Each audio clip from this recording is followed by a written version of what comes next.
Story. Up next for you on The Morning Show, we are breaking down empty nest syndrome. When the grown-up kids leave home and the parents are left wondering, what's next? Go to the park bench, charge your phone. A leading relationship expert tells us how to handle the big transition.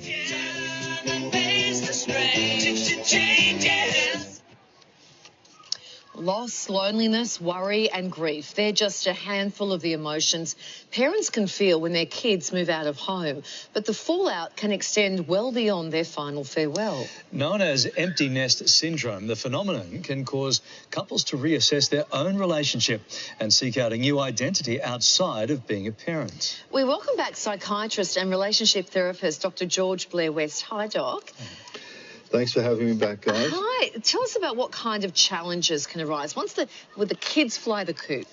Yeah, let's take a step back and just think about this very important job of parenting, because a key part of it is we've also got to not just raise our kids and give them every opportunity. We've got to model to them how to live the richest, fullest life. And if we spend too much, which is often what sits behind the emptiness syndrome, if we spend too much energy just looking after our kids, not building up our own life as well, we're setting ourselves up for the worst version of the empty nest syndrome. But more importantly, we're actually missing the opportunity to teach our children how they can actually have a rich life and parent the future generation. Does that make sense?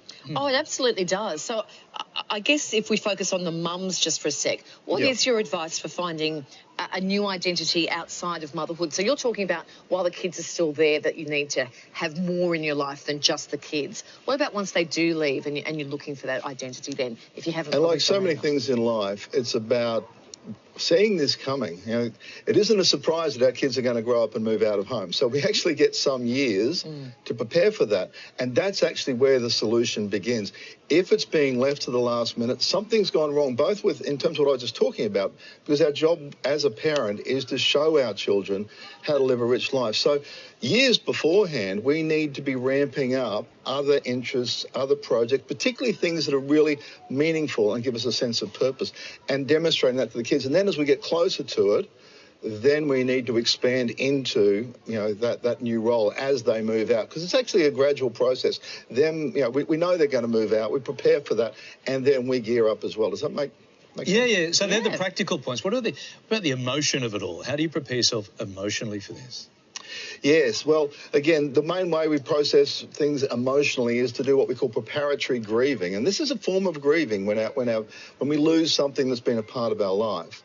And so, yes, it's very much about thinking about this beforehand and, most importantly, engaging with our partner, because as we've touched on in your intro there, this is going to often put stress on a relationship that wasn't gearing up for it. And so, husband and wife or partners, they need to be talking beforehand and looking after each other as they approach this date and talking about how they're going to manage it, what differences they're going to bring to bear on this process. And then, so when it does actually happen, what's your advice then for the couple, George? Yeah, so they've really got to have in place other projects to build, because parenting is a project, it's a joint project. It gives you a sense of meaning by both working together. So couples need to have other things to take the place of that role. And that could be anything from renovating a house, planning holidays, but they have to prepare for it. That's, I guess, the key message I want to get through here. Okay. Now, a lot of parents would be guilty of wanting to check in on their kids all the time. How can mums and dads establish some healthy boundaries with absent kids? So remember, this is an important time to change your relationship with your child. It goes from a parent-child to a parent-adult-child relationship. And so we've got to see it as an opportunity to treat them differently, let them make their own mistakes. That's one of the key issues here, not try to manage them. And the other thing is we've got to prepare them for it beforehand. We've got to give them the opportunity to start ramping up their jobs around the house. I remember we didn't do a great job of this. Our son would visit us from Sydney and he'd bring a very full suitcase of clothes, and I'd say, what do you need such a big suitcase of clothes for a week for?